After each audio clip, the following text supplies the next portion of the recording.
Bienvenue sur Africa 24 dans cette nouvelle édition du Non-Stop Info. Au sommaire de l'actualité, le processus électoral entre dans sa dernière ligne droite en République démocratique du Congo. À 3 mois du scrutin, la CENI publie la liste définitive des candidats à la présidentielle du 23 décembre prochain. 21 candidats sont retenus pour ce scrutin. Face à la pression des consommateurs, le gouvernement du Bénin annule la taxe de 5% des opérations sur Internet. Les autorités justifient ces décisions par une liste d'anomalies liées à la mise en œuvre de ce décret. Et en Côte d'Ivoire, l'orchestre Mamanien va conquérir les mélomanes du pays. Basé dans la région d'Aoutoué, le groupe créé en 2008 est spécialisé dans la musique attire. Mais tout d'abord, dans la mise en œuvre du plan Sénégal émergent, plusieurs chantiers sont réalisés au Sénégal, des réalisations qui nécessitent parfois la délocalisation de certaines populations. C'est le cas du train express régional. Cette ligne reliera l'aéroport au centre-ville. 115 000 passagers sont attendus dans le nouveau train, mais pour faire de la place aux voies ferrées, certaines habitations ont dû être démolies et des habitants délogés attendent leur indemnisation, dont certaines estimées à 20 millions de francs CFA. 21, c'est le nombre de candidats retenus pour la présidentielle du 23 décembre prochain en République démocratique du Congo. La Commission électorale nationale indépendante a rendu la liste définitive des candidats ce mercredi 19 septembre, une étape décisive qui lance par ailleurs un autre défi aux candidats, celui du financement de la campagne électorale. Les précisions dans ce reportage de notre correspondant Jacques Mboka.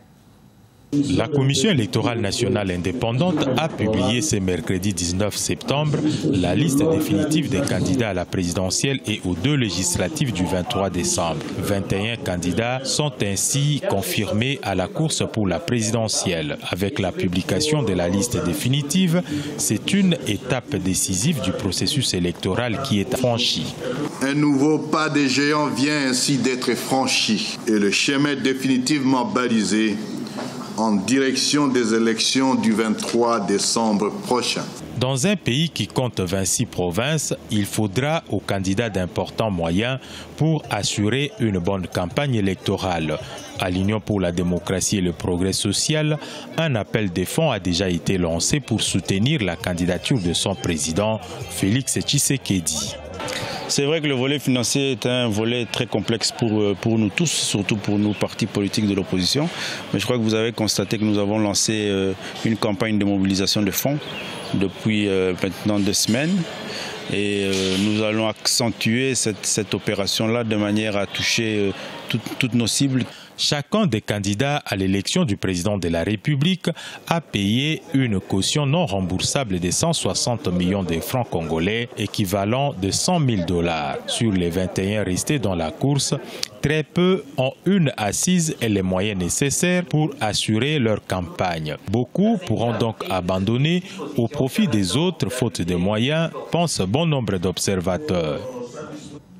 C'est une bonne nouvelle pour les consommateurs béninois. Il n'y aura plus de taxes sur les communications par Internet. Le gouvernement a annulé la mesure tant décriée par les populations.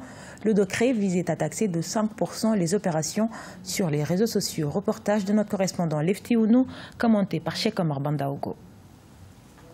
Au Bénin, les taxes sur la communication électronique induites par décret pris par le gouvernement ont été annulées. Cette décision a été prise par le président Patrice Talon au terme d'une rencontre avec les opérateurs GSM ce 22 septembre 2018 à Cotonou.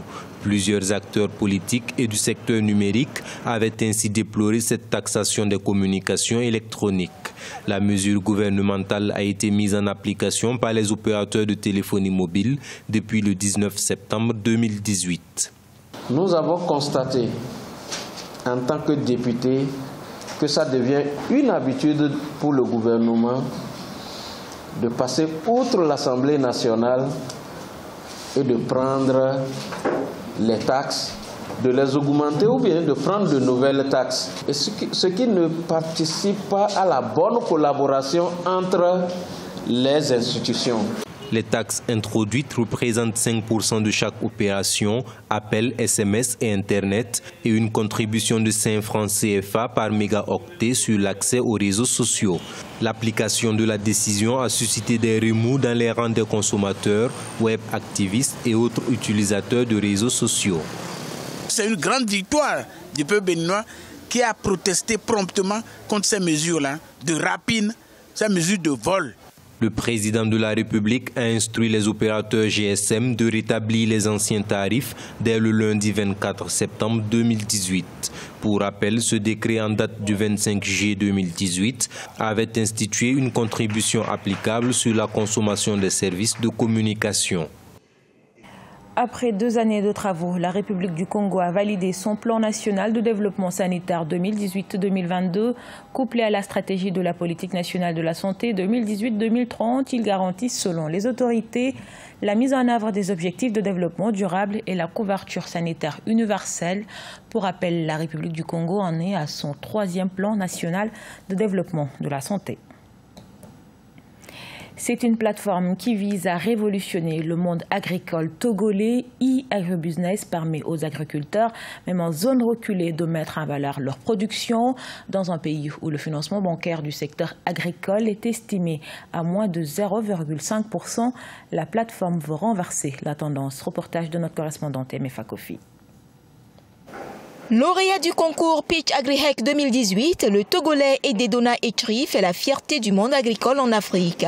Sa plateforme innovante e-agribusiness offre à toutes les chaînes de valeur agricole un écosystème d'information basé sur l'agriculteur et sa production.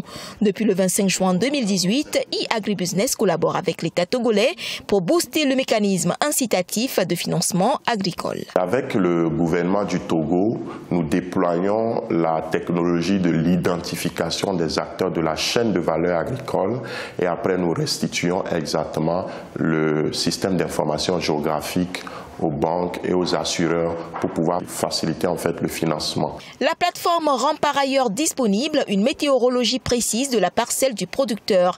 Les agriculteurs, grâce au centre d'appel en différentes langues locales, ont également la possibilité d'écouler plus aisément leur production. Le prix, le stock total et le lieu où se trouve le produit. Ça, ce sont les informations importantes à avoir chez l'agriculteur. Une fois finie cette publication, les potentiels acheteurs reçoivent des notifications. Au Togo, l'agriculture représente 70% de l'économie nationale, mais le financement bancaire reste faible, car estimé à moins de 0,5%.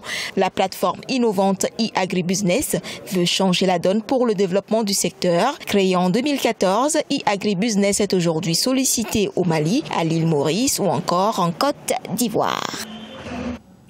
Ils ont conquis leur terroir, ils veulent désormais séduire les mélomanes ivoiriens. L'orchestre mamanien est basé dans le village d'Aoutoué, au nord d'Abidjan, la capitale économique. Créé en 2008 pour occuper les jeunes du village, le groupe est spécialisé dans la musique attiée du terroir. Découverte avec notre correspondant Olivier Conan.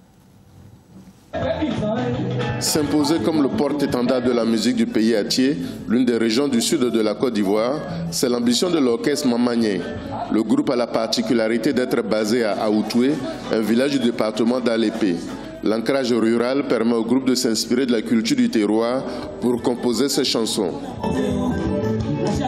Nous ne chantons pas seulement l'amour, nous chantons les faits de société, les problèmes internes qui incarnent certaines familles. L'orchestre Mamagné a déjà conquis les mélomanes du village d'Aoutoué qui ne ratent aucune prestation du groupe. La musique Mamagné, en tout cas, la qualité, les jeunes chantent bien et c'est bienvenu. Ça regroupe les jeunes. Au lieu d'aller faire les bêtises, l'orchestre est créé pour les jeunes et ça aide beaucoup les jeunes. L'orchestre Mamagné d'Aoutoué, créé en 2008, compte intensifier la promotion de son premier album, intitulé Humilité, afin d'élargir le cercle de ses inconditionnels au-delà de sa région d'origine et conquérir toute la Côte d'Ivoire. Ce journal a été réalisé par l'ensemble de la rédaction. Merci pour votre fidélité. Retrouvez dans un instant une nouvelle édition de l'actualité sur Africa 24.